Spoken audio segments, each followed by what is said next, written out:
I got my friend Alan out here for a drive, and I got some fresh meat in the queue. An oldie but a goodie for sure. This is our next project. Oh man, got me sweating over here. The old 1931 jalopy trick. It's complete.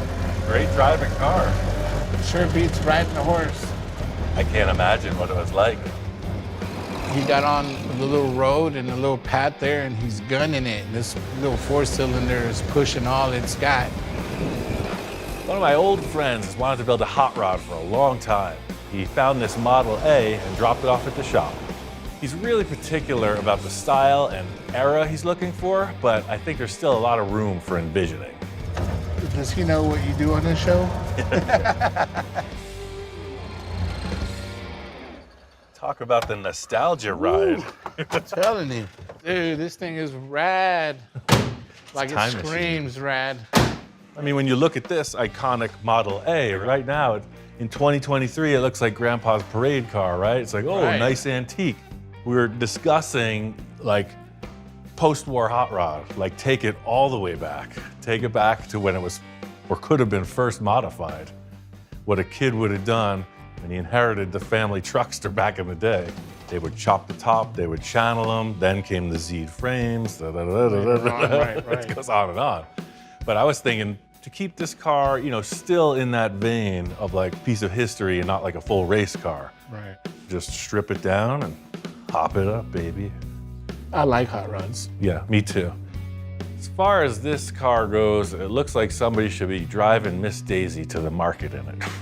Fortunately for me, I'm not much of a parade goer, so I think this car can come apart. And obviously start by taking all the accessories and fenders off. Oh, yeah. Take the bumpers off, take the lights off, maybe leave the door handles. That's the name of the game, right? Keep it light and lean. This is a homemade spacer made out of wood, so. I heard that all the wood in these cars were the actual shipping crates in the factory. Mr. Ford said, "That's good wood. Make the floors out of that, all the shipping boxes." Oh, wow.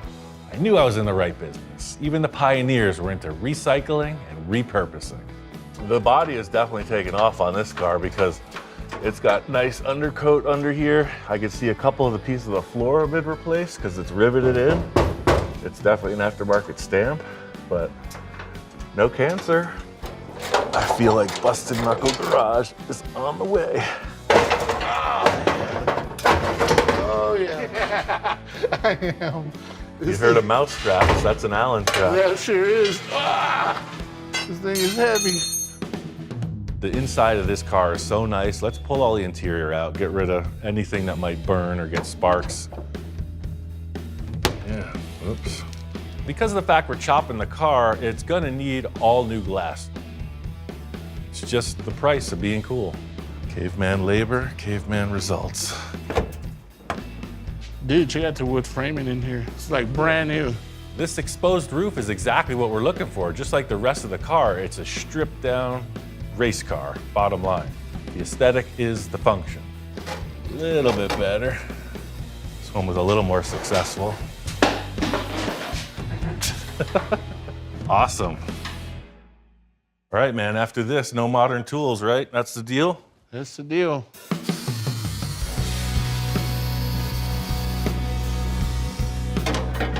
Yeah, looks like you're there. There we go. Look at that. Yeah, man, let's get this thing out in the breeze. Take a look. All right. Just stripping down the car is what gets us in the ballpark. But what we do from here will really sell the concept. This is totally interesting because it's the exact opposite of what we do. Right. Typically, we mock stuff up, we pile things, come up with ideas, and all we did here was reduce. Oh, I know. Two totally different worlds. All right, man, it's time to lower the altitude of this thing. How low can he go? After a lot of looking and some thinking, Alan and I agree, a 4-inch chop will take us in the right direction. So what are you thinking about the back? Are we just gonna go straight through it? Deciding on how much to chop is only half the enchilada. The real spice is how do you cut it out. Let's drop the window 1.5 inches. What do you think about that? Because look how much up it is. So from this black, from the black edge to this little trim detail is 1 5/8. Okay, I see. What if we matched it? Ooh, pre-thinking. So we could drop the window 1 1/4 and end up with the same proportion of the black line. That would look nice. But again, looking back at this, just looking, look, the back window's up for sure. It does look higher. So let's drop that window 1 1/4, and then we'll chop it the rest through the center. 2 3/4, we'll chop the glass. So this went from a simple additional problem to a geometry problem real quick. That's the way I see things, man. Here we go. The simple way of doing it would have just been cut it straight through the window. Your window would have shrank, and that's what normally people do. He wants to pull the back window down a little bit to be level with the other windows. And to me, it's just genius. Man, I think this is the most well thought out build we've ever done. Well, let's not get carried away, man. You know who you're working with, right? See, it does cut pretty efficiently. Oh, it's gonna take some effort, man. It sounds so painful. Ow, ow, ow. All right, I'm gonna let you make some progress. Sweet. I think Ian bought used hacksaws because that thing was so hard to saw through. Hey, Alan, that was a great idea to do this traditional style, huh? I'm feeling it now. But that's why when you meet them old men, they got these huge forearms, you know. Freaking Popeye arms. Exactly. And I'm like, there's no way. It's nothing like taking a little time to sit back and think about our forefathers. Yep. All the progress they made, from simple hand tools to what our society's evolved into today. Oh, who let the cameras in here? Hey, the traditional thing was Alan's idea.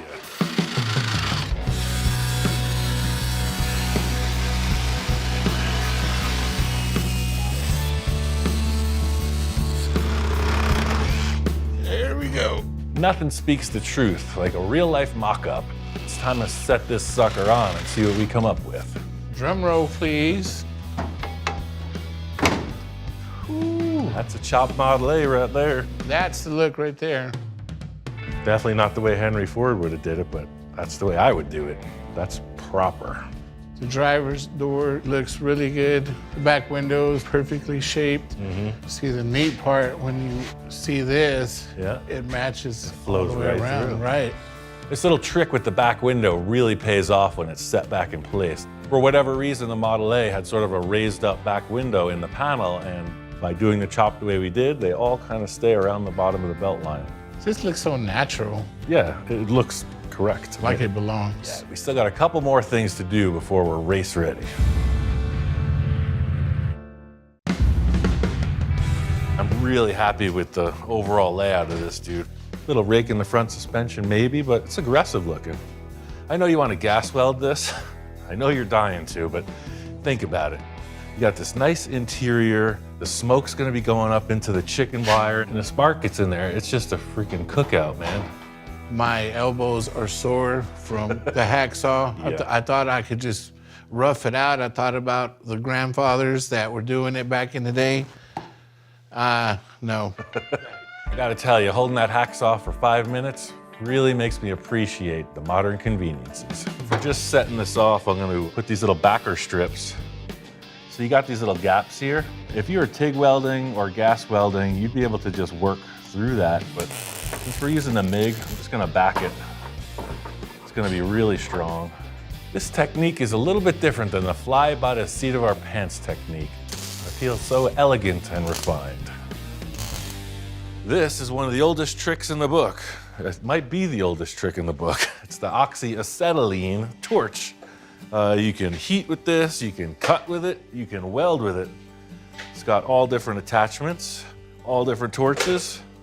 Pretty much you could build a car with this. Back in the day, that's kind of what they would do. They would have a hammer and a chisel, a couple wrenches, and one of these. Ye old fire axe. And it's gonna fuse it right into the sheet metal. In these corners, there's a little bit of adjustment to be made. So he's gonna end up gas welding right through, but as he works it, he's gonna hammer and dolly that right into shape. Like a boss. I'm gonna be on fire patrol.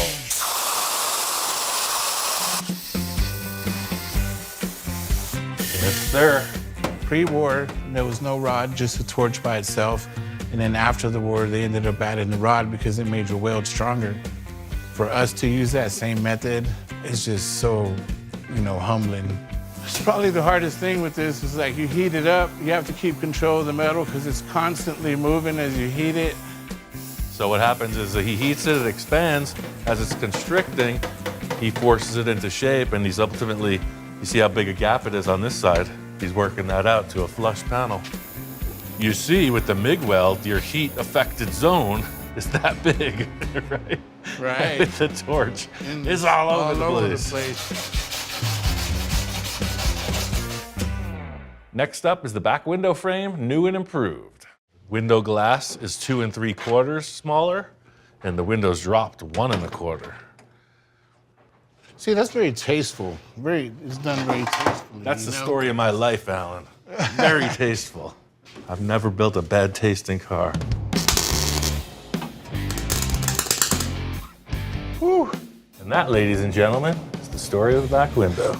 We're just gonna take all this welding very slow, so we get no shrink, no muss, no fuss. Alan and I finished up all the welding. We got our sanding on, and the body's looking pretty good. Thinking about the next step, like as much as I really like low cars, I'm just not really feeling a channel for this build. Yeah, I mean, if you channel it too, then the axle's coming up, you're gonna start cutting the body here, you're cutting the floor out. I love this seat, so, the suspension, everything comes up into the car. No, I get it. The rumble seat, super rad. Most people have to sacrifice it once they start cutting them up. So it's cool that we'll be able to keep it. Yeah, we just won't be wearing our tall hat when we drive it, but everything else is Model A. Screams maturity. What? Don't ever use that word again. I got a few more tricks up my conservative sleeve. Looking at these side pans, I got a few ideas that'll really meld them in nice with the rest of the car. Right now, they're just sheet metal edge. They're razor sharp. Maybe you want to take this round rod and just edge this. Just tack it all on there. That way it's a nice finished edge, and we can put a little filler on it, have a nice rollout off of the sheet metal surface. Oh, yeah. Now that brings the sexy into it. I think we should trim it to meet up with the rear wheel well. Oh, that's a good idea, for sure. Right. That line comes straight down instead of just to the back of that. If you want to set that up, I'm going to trim this windshield. The first step is to just take these hole measurements, bring them down 4 inches on everything. One of the challenges when you do have parameters on the creativity, it's just like, okay, well, instead of thinking outside the box, you got to do as much as you can inside the box, which is a challenge in itself. Mini window. That's the thing, we didn't chop it like the top. I just took the, where that screws together. Dude, that's badass. Just how Mr. Ford intended it. Oh yeah, for sure, dude. That looks great. Like how it follows the rear wheel opening, Yes. comes down. It adds to it 100%. Just thinking with these headlights, we're gonna do a classic hot rod thing also, because we don't have any fenders for this to bolt onto. Right. If we bolt it to the car, like right there, and then I take the rod, so you're heating right here, I take the rod and bend it, and then boom, the headlight is facing where it's supposed to. In theory, it sounds like it would work. I was hoping this idea would be met with a little more optimism. Alan wants the old tools. I mean, what's more caveman than bending stuff by hand? I tell you, sometimes it's a tough room in here.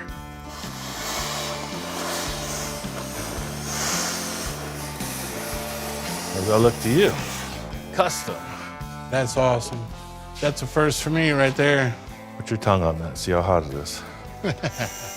Just looking at pictures of the old hot rods, the headlights always appeared to be dropped down, which I thought gave it a really aggressive look. And then using the stock stuff and repurposing it, that's cool. Blacksmith 101, baby. I'm learning. I wish we had the same color lens. We're gonna have to work on that. Let's get that full visual. Yeah, man. How's it looking? It looks good to me. There's something about it when you drop the headlights like that. It just looks like super cool. That's traditional hot rod in 101 right there. You can't get any more traditional than that. That's working with what you got and making it look good. Yeah, as much as I love that antique two-tone paint job, I think getting this to one tone, let's just see how it feels. A little primer here, a little primer there. We'll be soapbox racing in no time. For sure. Classy, baby. Well, all right, Alan had to say farewell. He's got a real job to take care of, but we got this thing in primer. It's looking good. Body panels were very straight. Probably the biggest bodywork project on this was getting these two pans to look like one piece because they had a seam in here somewhere. This is starting to get aggressive. Getting this car into primer really helps move it into the hot rod realm. It doesn't look like Grandpa's parade car anymore. I was kind of ruminating on gauges in it, and I want to kind of upgrade the interior, make it look a little bit, different than the other guy's car. And I've done all kinds of weird dashboard arrangements, but this is a pretty lean hot rod. Back in the day, I would have been thumbing through the Speedway catalog and we'd like, that's the part right there. So I ordered one. So this is a 32 style dash that literally just bolts right into the Model A. I got some gauges. They're the old style Stuart Warner. This one goes up to 160. That's pretty optimistic in my book, but hey, it leaves room at the back end for further progression. The other arrangement here, the dashboard is just a little chrome thing attached to the gas tank. What this would do would raise the electric stuff off the tank and set it up here. It's got me thinking like, well, what would a dashboard have, right? Would it have a glove box? I mean, if you could just choose anything for your dashboard, would it have an opening panel that the Model A simply does not offer? This is just me thinking out loud. Obviously, front row and center, no doubt, you're gonna have the big gauge. You're gonna have accessories. And I have a part of another car, and I'm thinking glove box, right? So this is one of the last pieces of that Nash Metropolitan, the little car. It's got a glove box door that I just couldn't resist.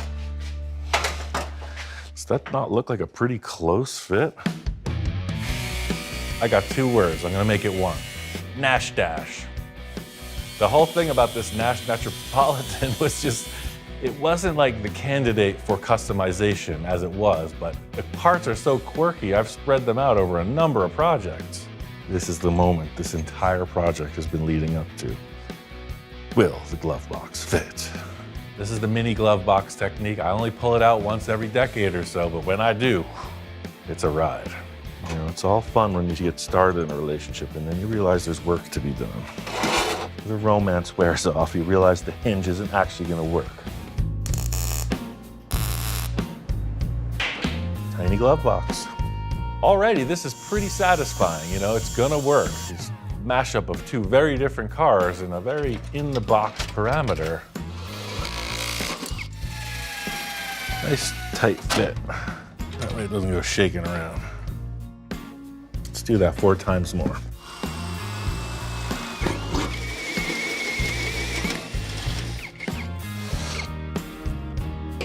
Smoking.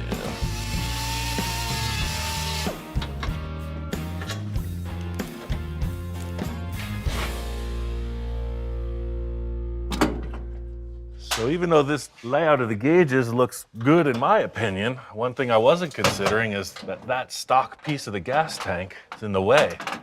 And when that comes in, look, it's right there. That gauge is not gonna fit. And then these over here are still really tight against the gas tank. The cowl, this is the gas tank. You put the gas in here. This fuel gauge, it's like a sight glass almost. You're looking into the fluid level. I'm thinking maybe just cut out this entire section. Just get an aftermarket tank, set it in the back where it's a little more protected. And I mean, imagine this in a front end collision. Being that it is partial structure of the car, instead of removing the gas tank, I'm just going to cut out a portion. And this car hasn't had fuel in it since we put it in the garage. This thing is 100% dried out, so I'm confident cutting it won't be a problem. Do not cut your gas tank if there's fuel in or around it. That there is the inside of a gas tank. Yeah, now you got all this room for the gauges. This goes right back in place. I'm sure you've asked yourself a million times, why is it called a glove box? Because you put your gloves right there. Look at that. Once the new tank arrives, I'll wire it up, plumb it, and this puppy will be ready to hit the gas station. It's all part of the master plan. Looking at the dashboard, I gotta say, Looks classy, but definitely a little different. I'd say period correct. Next, a couple more aesthetic details, and we're just about ready for cruise night. Back in the day, you take your tiny little gloves and put them in a tiny little glove box. Another fun fact from Honest Ian's Glove Box Historical Society. I'm gonna need a bigger glove box. One of the last necessary and cosmetic things is, of course, taillights and the license plate. Fenders had the license plate bracket with taillight on one side and a taillight on the other. That's all gone now. With the traditional hot rods, typically you see it right here in the rear pan. And the name of the game with any hot rod is stripped down and lean, you know, less is more type of thing. The way Alan and I treated the front headlights was all business, very simple. Officer probably won't give you a ticket. Same thing with the taillights. You want to have your race car street legal. I'm going to center the license plate first and see what dimension works best for the placement of the taillights. There's a couple different license plates that could go on this. This is from '63. The older ones are a little bigger, but I'm just basically coming up with a layout. If I do use a wider license plate, like the older style, I'm just going to set these a little bit wide. The wider plate won't make it look kind of bunched towards the center. I think that's the number right there. In case you haven't noticed, it's a little warm out. I learned this trick on that movie, Predator. He used the Bic shaver to do exactly like this. Whew, it's hot. The last thing is the little mounting for the license plate. Naturally, we'll be using locking hardware in the end. That's a good placeholder. What's not to like about that? That's tasty, classic design. This is exactly the look. You look at any picture in the little magazines from back in the day, this could be one of those cars. All that work has led up to pretty much the blank slate scenario. And it's obviously transformed from that parade car. The chop gives it some attitude, but the wheels and tires are what's gonna sell the concept. Part of the stance, the attitude of these cars is like having a little rake in the front. Without modifying the suspension, you would do a rubber rake. You'd have big tires in the back and smaller in the front. So I'm just trying to figure out like what's actually gonna work on the car. Not only looking at the rim width, backspace, dimensions, I'm looking at the tires, the style, from bias ply to the pie crust, I mean to white wall or not to white wall, there's a lot of options. So we got all these fine examples. Let's take off that back tire and see what's going on. So that's what I was describing. That's quite the large circle. Just from mocking up, I know that these don't fit the bolt pattern. This is a GM rim. It's a good look. The tread is saying more 1960s, 70s, but it's a 15-inch rim with a wide white wall. It's quite the attitude adjustment. Looks better already. Front tires are definitely too fat, really wide. The backs, they're looking on point though. This one with the cutout center, I wonder if that'll get on the bolt pattern like it's supposed to. That just makes it. Yeah, something about the black rims with black tires, pretty aggressive. And rumor has it that the Ford truck rims from the mid-late 60s fit this. Look at that. That is evolution right there. That's a pretty fat tire to be period correct, but tell me it doesn't look good. Just a quick floor jack session and a bunch of wheels, you could see so many different styles represented, and they've pretty much all been used on a Model A. Those rims in the front are pretty much ideal. For a front rim, you could just get a little thinner tire. Maybe I'm on the hunt for a pair of 16s, because those look darn perfect. Yeah, you can see the contrast pretty clearly now. It's like two different worlds. I got a little thinking, a little parts gathering to do, but that's only half the story. The other half of the story is about the paint. Just like with all the theorizing of the chop, etc. on this project, the paint choice is going to say everything as well. I mean, every part of the project makes a statement. If you paint that car black, people are going to respond one way. Paint it pink, they're going to respond a whole different way. The overall end game in the paint is just to make it look like it belongs, right? Kind of like the rest of the car, we won't know the story until it's ready for its maiden voyage. You give me some toner and a gallon of white vintage flats, and the party's just getting started. Hey.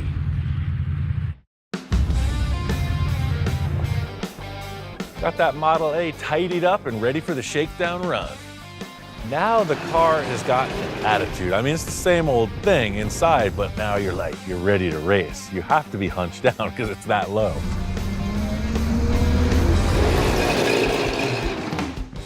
There's a lot to be said for starting with a decent vehicle. I mean, this thing, we only did sheet metal work to. Mechanically, it's bone stock. It's still turnkey, runs perfect. The entire inspiration for this was the traditional hot rod from the 40s. So back in the day, there was no aftermarket stuff. And of course, first order of business was always strip off the extra weight. The headlights set just right there. The chop is just very aggressive. For a basically stock car, it's got a ton of attitude. Had the glass cut and glued in properly. The windows roll up and down. Front window opens as it should. I'm really satisfied with the size of the back window. I feel like that perimeter line of the windows coming through and into that back, if it was any smaller, it would start to look cramped. I think it really gives a balanced look.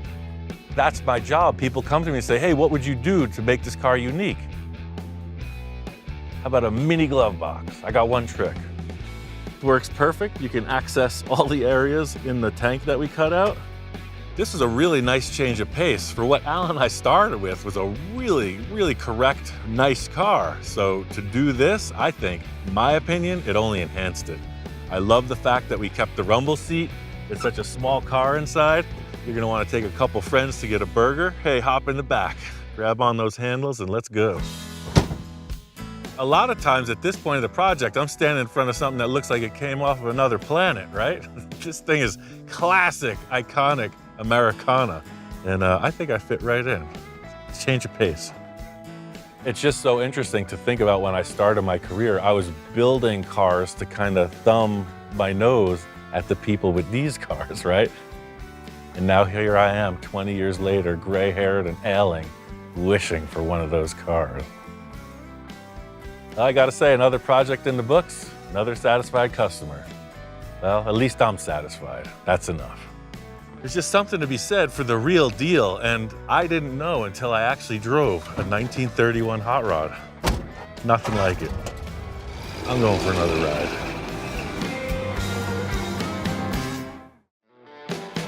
Put the word out, I'm looking for some new projects. Right away, my buddy Tom hits me up. He says, hey, my friend Bob and I, we got a project. Come on out and see what we're doing. That's a Buick, right? With the portholes on the side? Yeah, it's a 55 Buick. Yeah, I've always got a bunch of projects lying around. Probably too many. Got it from my dad, I guess. You know, he was always into hot rods and motorcycles and things like that. That's where I got the bug from. So this thing is cool, man. We could totally work with this. It's a lot of fun watching Ian walk around like a kid in a candy store, looking at all these different cars that could be potential projects. Right behind it, across the driveway, is this early 70s Pontiac. This is cool. Yeah, it's the Uniroyal Thrill Driver stunt car, Joey Chitwood. They used to jump them through hoops of fire. Right, and, at the fairgrounds, yeah, they do all exactly. kinds of tricks. They had stunt drivers, Uni, Roy, and Al. This is Uni. The other two cars, I understand, are gone. So this one's kind of got some history to it. I've never built one of these cars. I'm intrigued. You know, if Bob wants to jump through the flaming hoop of fury at 150 miles an hour, he's called the right guy. We can make this happen. Interesting project, man. I can't wait to get started on this thing. This isn't it. He seems pretty excited about everything that's around here, but he hasn't seen my hot rod yet. So I don't recognize this truck shell. Is a Dodge? Nope, International. Oh, wow. I'm excited to see what Ian thinks of the work we've done and the work that needs to be done. I've done a bunch of international stuff. This is old though, like what, 30? Early to mid 30s. Walking up on this project, Tom's giving me the spiel, hot rod, etc. But I see it was set out in this pasture for a reason. It's definitely a basket case. Oh man, what's up with the back wall? There should be a window here. You ain't kidding. Right, but it was apparent. It looked like it had been in a wreck. There was a pretty big dent, and the sheet metal was wavy, so it had to go. It's an old farm truck, you know. I see. The wild card with any old project is the damage or the rust, or the damage and the rust in most cases. And this truck's got a good dose of both. It's not even there to debate. It's pretty rough. I know it's pretty rough, but what do you think? In this, I could see the potential already, right away. But is there more? I mean, cars, they come with like 3 or 4 tires. You got a cabin, a bed, and a cat. Look at this thing. So Ian's like, where's the rest of it? And that's when I get really excited, because this is what Bob and I have been working on for some time. And I'm really excited to see what Ian thinks about it. Oh, so you guys aren't kidding around. Nope. This is cool. Thank you.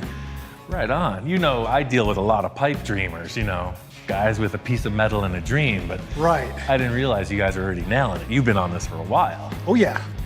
This is what I was hoping to see. Now we're talking cars. So I don't recognize the frame. What did this come from? You built it, or? This is custom built. Nice. Tommy and I have been building this chassis for quite a while, off and on. We were kind of at a standstill on it. We reached the point to do the body work, and I don't do body work. Hot Rod Bob, he's been doing this for quite a long time. He knows what he's doing. He's one of those guys that you can learn a lot from. This is the easy part for me, but that body work, are you sure that thing's hammered? Well, I mean, I can definitely handle the sheet metal work. If this thing runs and drives, we're in business. You guys got a deal. All right, cool, great.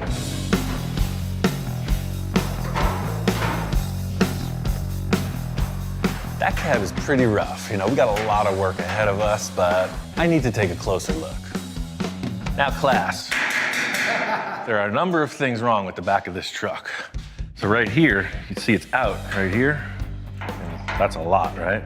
And then on this side is the exact opposite. So you got the roller coaster effect.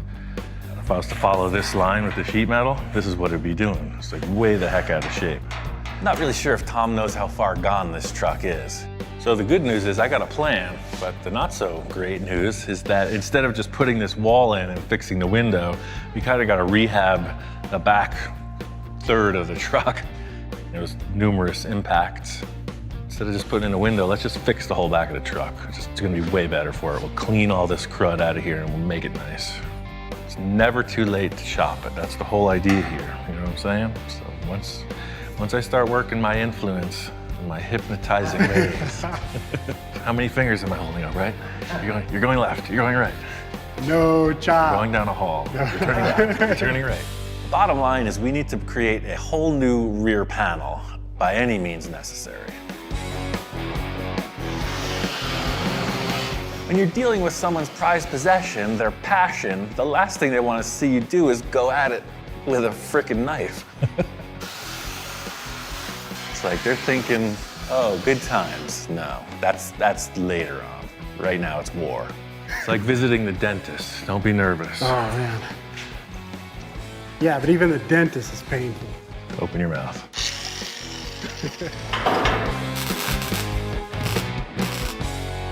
All right, so now we're gonna do a little tar paper template lesson. Tar paper? My neighbor was putting a roof on his shed, so last night I did a little shopping. He was done, you know, he didn't need that. Okay.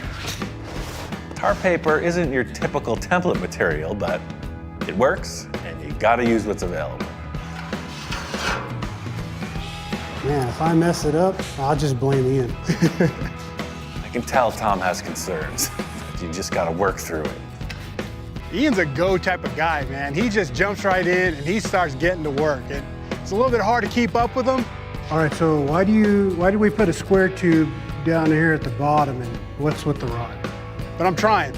So this isn't gonna look like I've got some beaded line going on. You know, I just gotta say here. this. You're the most inquisitive client I've ever worked with. You're hitting all the bullet point questions, and I appreciate that. Good.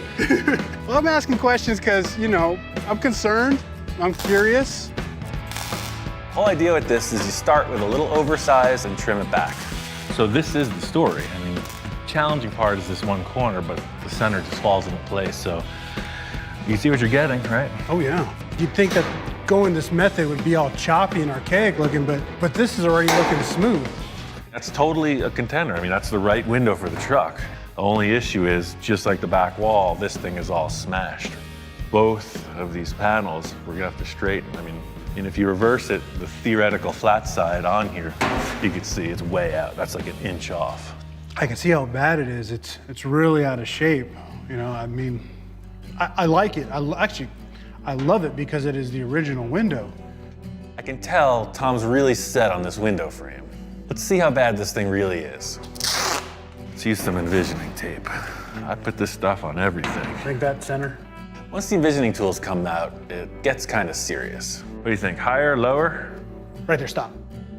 So Ian takes that back window frame and puts it up against the back of the cab with some tape. Yep, it's not looking right. I mean, the window looks good, but it is bent. It's totally out of shape. Yeah, it's pretty obvious. There's always a porthole, man. I know that thing is perfectly round. Yeah, I don't know, man. Yeah, that's pretty rough. Look at this arch here, and look at this. Tell me it doesn't look like it's out of shape completely. A little over 9 inches, about 9 3/8 right there. And then we come here, we're almost to 10. That's what I'm seeing. It's whacked out. I'm really hoping that Ian can pull some tricks out of his hat to make this thing better. The good news is we can fix that thing. I got a plan. You got a plan? Yeah. About to get medieval on this. Yeah.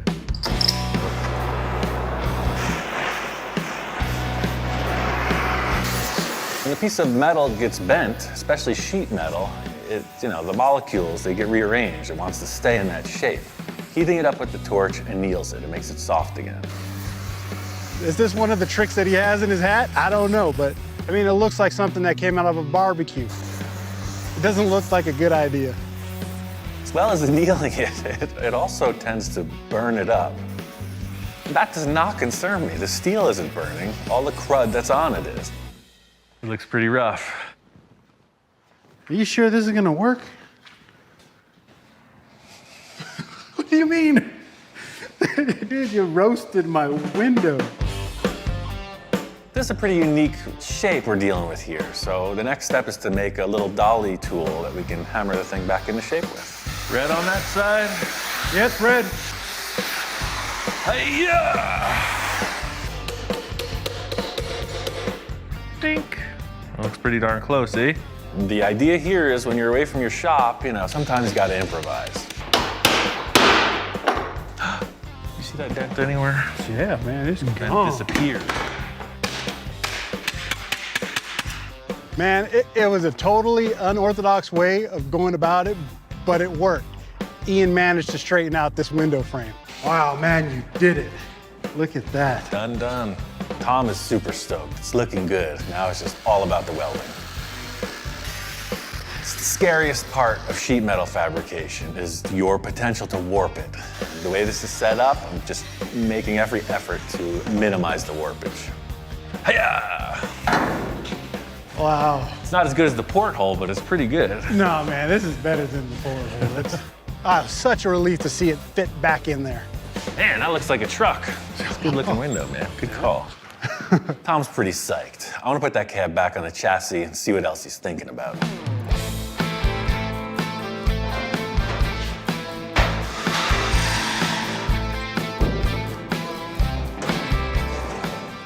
That looks a little bit better, man, for sure. Oh, wow. That's cool. Seeing it back on the chassis, it's really cool. I'm kind of tripping out. With the back wall there now, you really get that feeling of how raked it is. I really like the stance. Everything that Tom and Bob have done so far is really good. The one thing though, the back wall's totally outshining the rest of the rig now. What do you mean?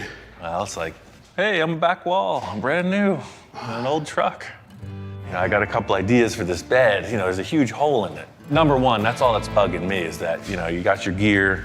Typically you throw your stuff in the truck.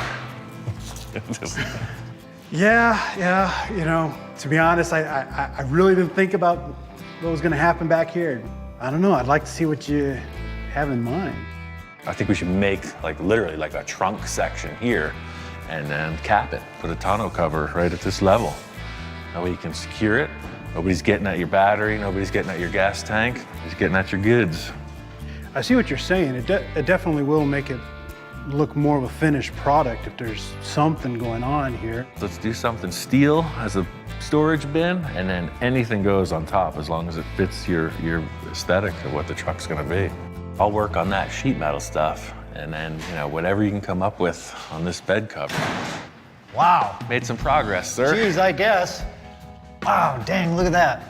So that helps it out quite a bit. That's gorgeous. The rest looks like heck, but that's nice. Bob came in and he was jazzed. You know, I explained our plan. I got this idea for the shape here, you know, to accommodate these mechanical parts. So if you guys can figure out something for this cover, I'll work on getting this trunk area set up. I did a little sheet metal work back at my shop. So I was thinking it's gonna set right on that cross member and weld right to the frame here. Oh. And we'll just put some sides on. So you got this big hollowed out area. Nice. The idea with this is it's just a storage spot in the bed. You know, I wanted to get it all set up so that I could finish it off today. This is super basic. I just put this on the sheet metal brake, did a series of folds, and you see I put some little X's in there just to give it some rigidity. And I didn't put walls on it in case we had to change the shape a little, you know. Oh man, this is gonna work. Oh wow, this trunk that Ian built in the back of the bed, it's really cool. It's gonna come in handy. Yeah, Bob and I, we went and picked a couple things out of the yard for possible cover. Yeah, let's check that out. This can go in at any time. I was curious to see what they got for bed cover options. Yeah, check this out. There's a car hood, right? Yeah, 68 Mercury Montclair. It's a big car hood. It's got a pretty cool body line on it. That might, That's kind of neat. I did a roof of a hot rod with something similar. This was a Mustang hood.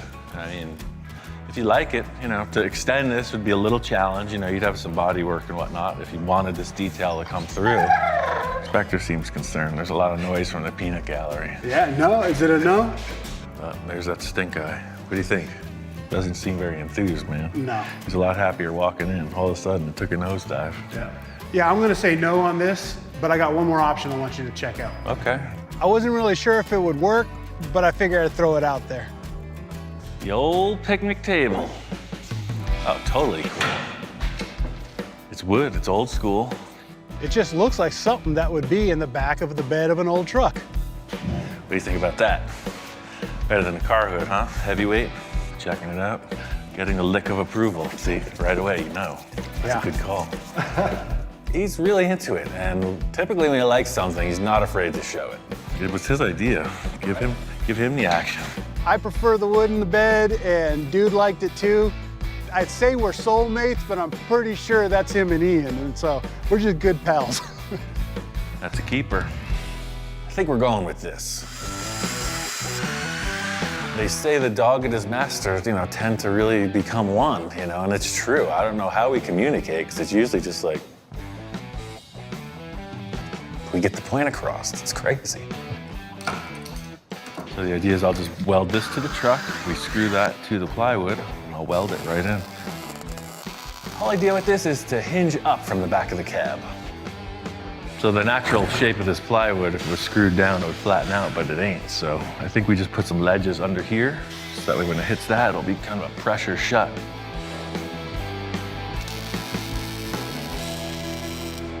Oh man, it looks like $100, $1 million.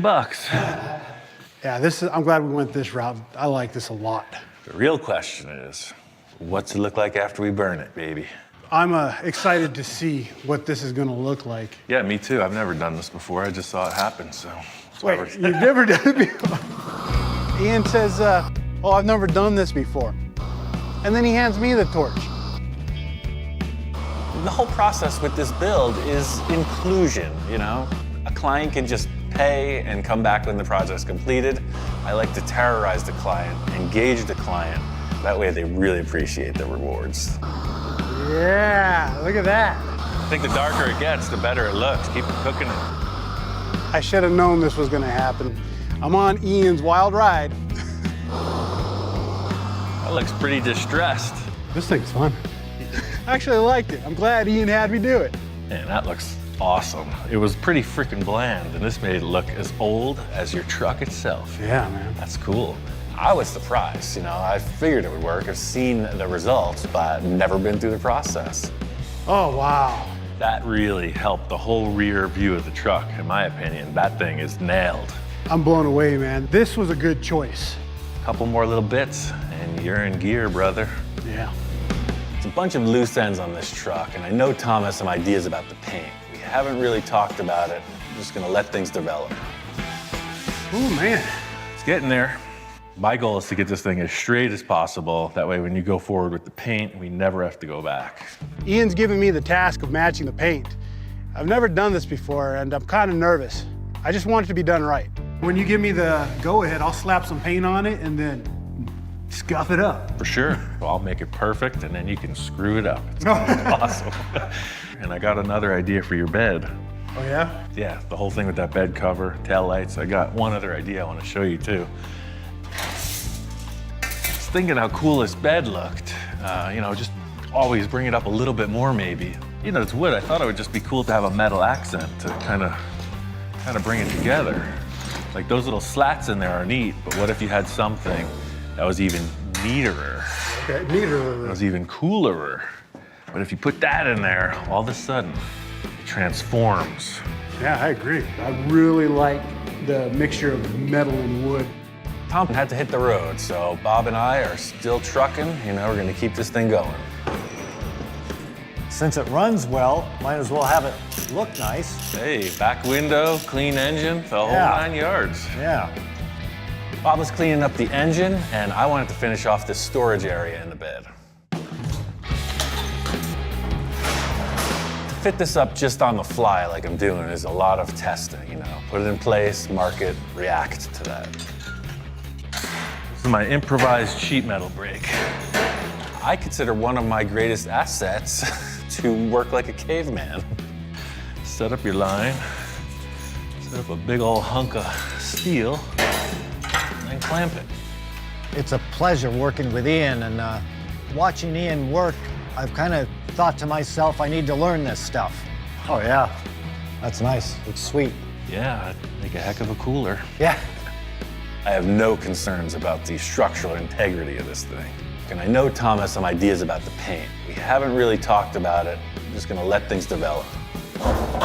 Hey, Yo-ho, man, it's happening, baby. you got a lot done. Yeah, it's totally body work. Primer, it's dry, ready to rock, whatever you want to do. Well, speaking of paint, Yeah. I've got an idea. I took this panel to the paint shop, All right, and I had them match this green right here, right. and loaded it up in some rattle cans, right? And see how it's all nice and patina. It got a little bit of white and some ruddy red. Right.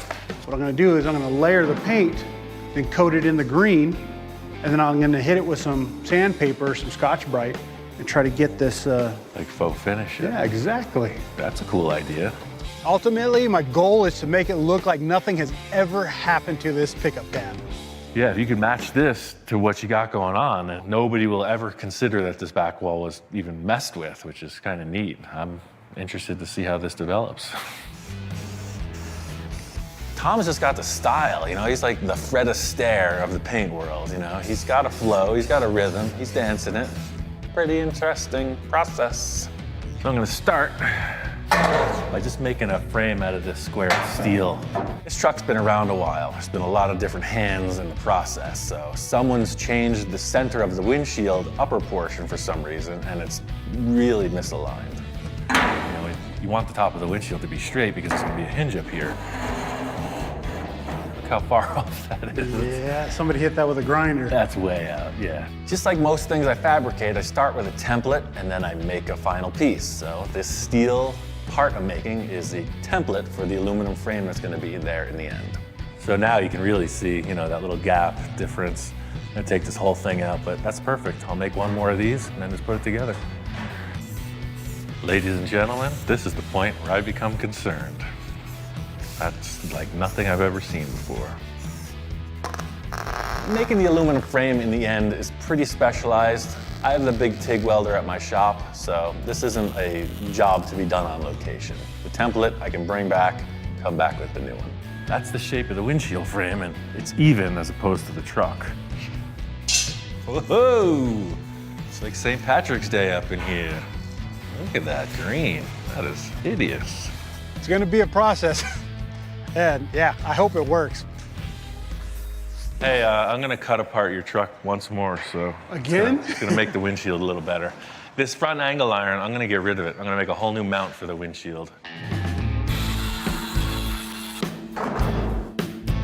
Brought the template back to my shop and made the same windshield frame shape out of aluminum C-channel. Put an aluminum piano hinge on it and showed it to Tom. So while you're doing all that scratching and scuffing, I got your window frame. Awesome. Got a little hinge on there, and then that fits right up in here. Oh, nice. The advantage of making an aluminum windshield frame is that it looks cool. You know, when somebody looks at it and you say, oh yeah, it's hand built. You know, it just gets extra points with the judges. So we'll put a lot more screws in, but the proof is in the test. Does it close? It shuts. Not too bad for some old scrap aluminum. That looks great, man. So you can see how flimsy it is. What I really want to do is, in addition to putting glass in here, I'll put the knobs on there and then the little sliders so you could set it, you know, I mean, if you wanted, you could set it way out here. Now, I love it when Ian does something outside the box or really extra cool. He's taking my build up just an extra level. We're definitely hustling this, man. It's gonna happen for sure. We just got a couple more details, assembly, modifications, and this baby's ready to rock. Tom's club event is only a couple days away. We got a bunch of assembly to do. I got a couple surprises. You know, we got to get things finished.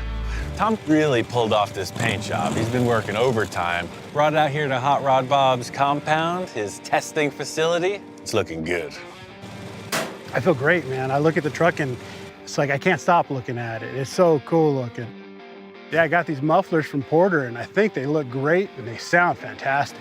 It's all about the details in the end. He's got the grill all finished, the headlights installed, the rims are powder coated. This looks awesome, dude. I mean, the patina is something I wasn't expecting at all. Right, It's freaking cool. Everything about this truck came together like really clean, man. Yeah. The clincher for our deadline was this car club meet that Tom's been talking about. He's invited everybody over. Today is the day, and the truck is here. The Defenders Car Club, man, it's just a great bunch of people. Yeah, there it is. Check it out. They've seen the truck from the beginning.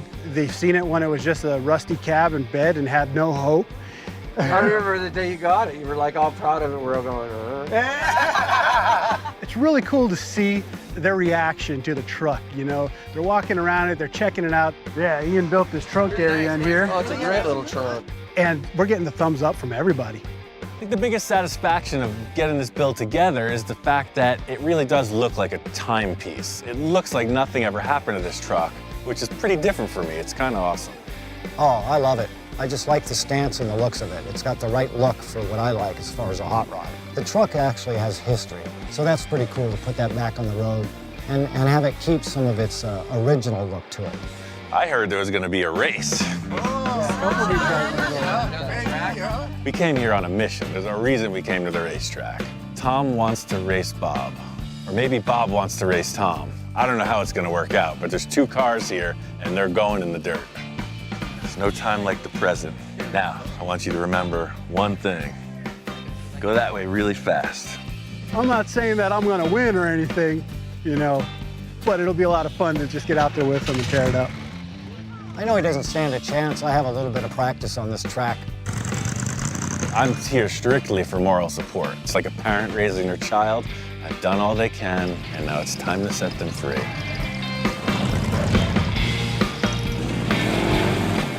I'm having fun. I'm all in it. I'm going for it, and then nothing.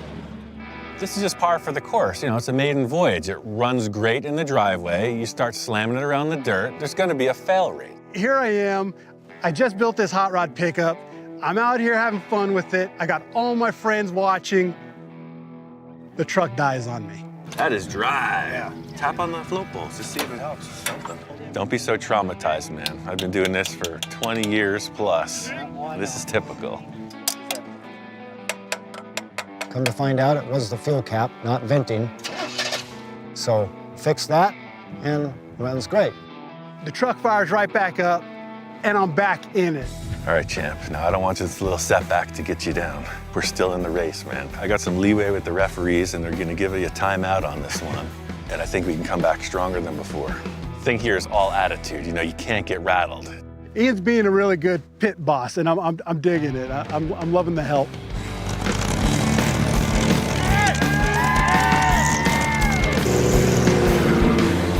This is the vintage race that you read about.